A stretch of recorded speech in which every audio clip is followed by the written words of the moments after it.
It's always difficult to call out your friends, but I think it has to be done in this case because I don't know why everybody's being so hard on the Ironheart trailer. Admittedly, it's a little longer than I thought it would be and a little more spicy, but maybe it's going on Hulu. I think it was a bold choice to race swap Riri Williams to an Asian woman. I found it to be an extensive, deep, and exploratory character study of... one second. Sorry. Yeah. That's the wrong Ironheart? What? Yes, the Japanese porno. NANI?!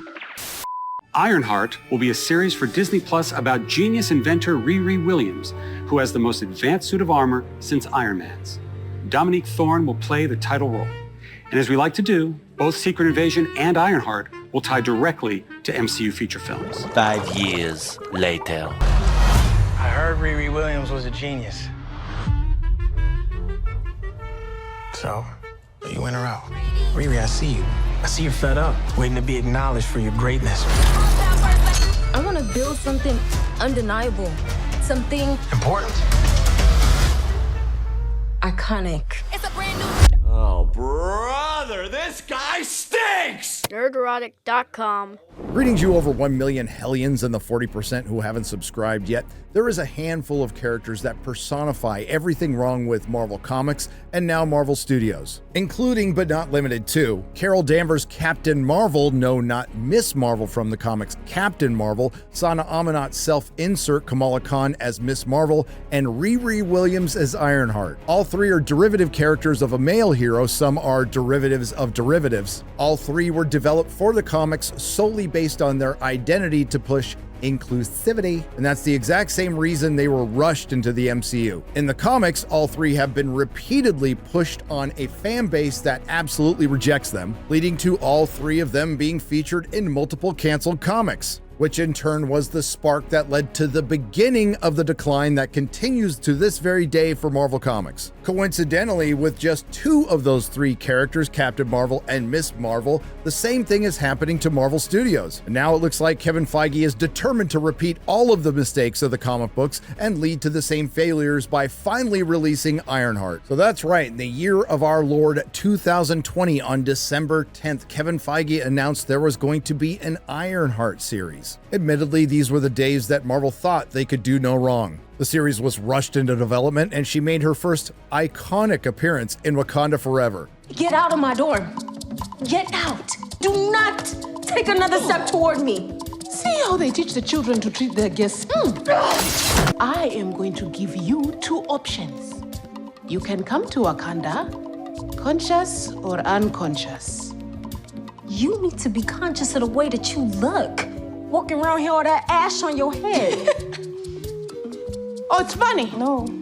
Then, upon the completion of production on Ironheart 3 years ago, Kevin Feige actually watched it, and thanks to the worst time strikes in history, he was able to kick that can as far down the road as he could. Don't believe me? Well, aside from the fact that this show has again been on the shelf for 3 years, Ironheart has already broken what I believe will be a lot of unfortunate records. The first trailer for Ironheart broke the record for the shortest amount of time between any live-action MCU project's first trailer and its release.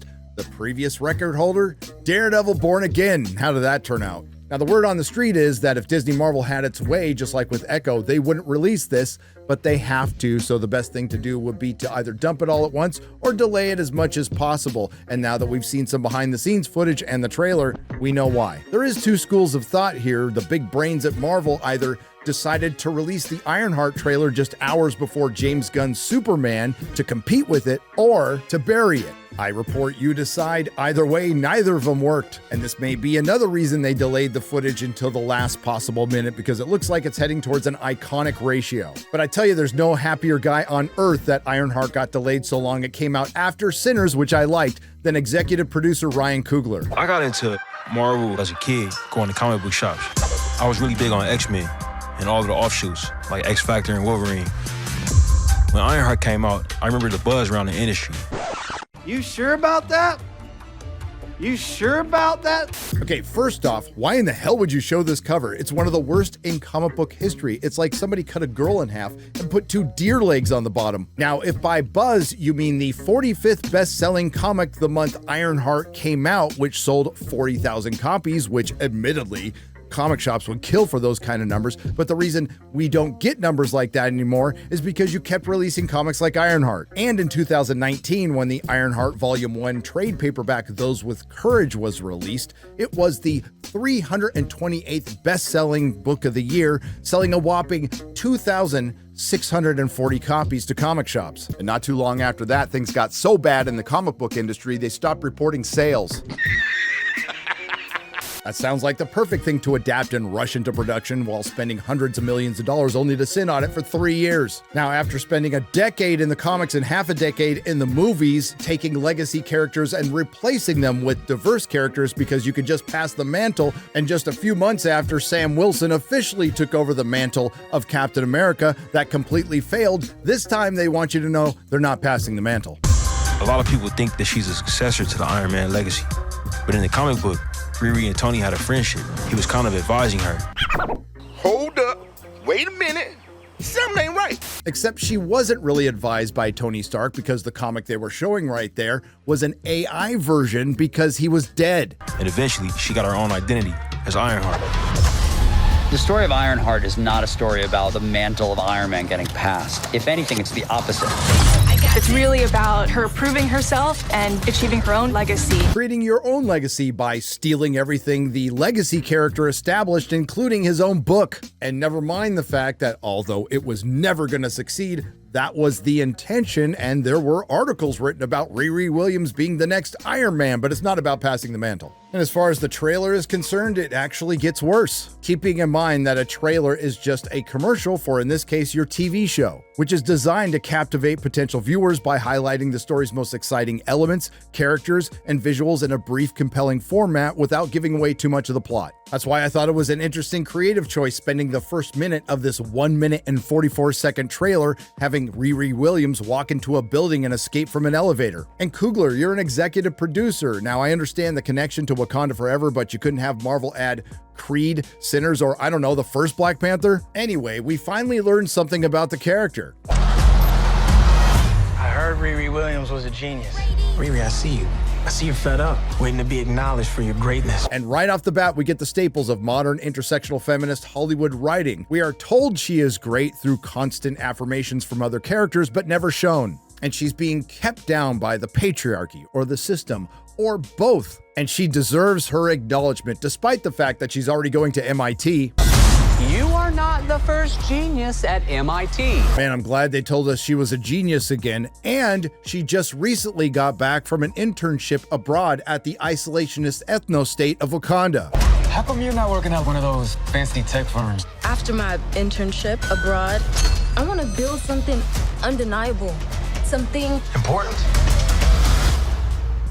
iconic. I don't think it means what you think it means.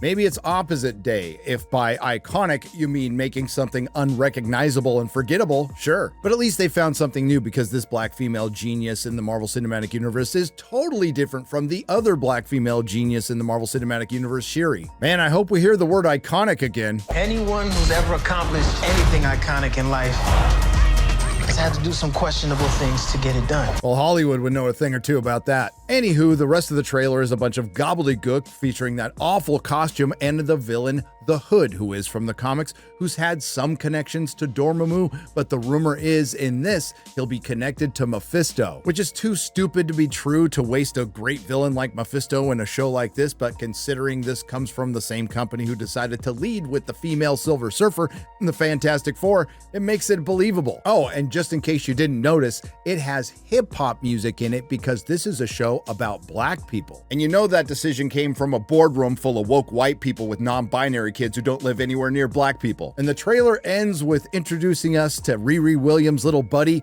fake Han Solo himself, Alden Ehrenreich. A shady bunker. My bunker's not shady. Would a shady bunker have that on the wall? It's literally above a crate of self-guided missiles. I'm returning those. What happened to this dude? Well, I guess this is what Disney does to actors. He had a breakout role in Hail Caesar and then got the starring role in Solo, #Solo lost money. And now he's been relegated to token white guy assistant in a show by all accounts should never be released. So what did we learn about the iconic genius and insanely popular comic book character Riri Williams' Ironheart. Unfortunately for Marvel Studios, this may be the most comic book accurate depiction of a character since Iron Man, because it turns out she's an ungrateful, insecure narcissist who craves acknowledgement and an unlikable brat who aspires to be undeniable and iconic, which is exactly how she is in the comics. She also doesn't need anyone to help her create her own legacy, except when she needs help from the guy she's stealing it from. Iron Man's Robert Downey Jr. gives Ironheart 2 thumbs up, and I'd bet 2 years' salary that he's never seen it and never will. And what has Marvel learned? Clearly, absolutely nothing. Like we said at the time, right after that big win with Deadpool and Wolverine, Marvel went right back to their regular scheduled programming.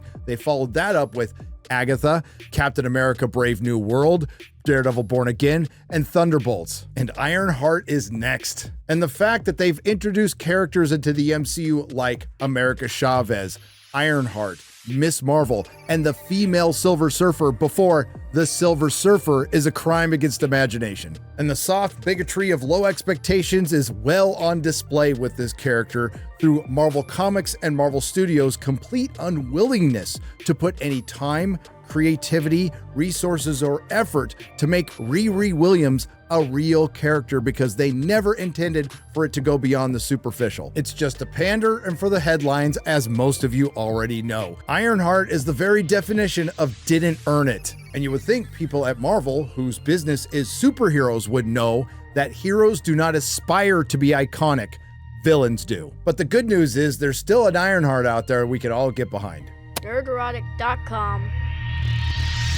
If you like what you heard, please like, share, and subscribe. If you didn't like what you heard, I thank you for listening this long. I will see you in the next video.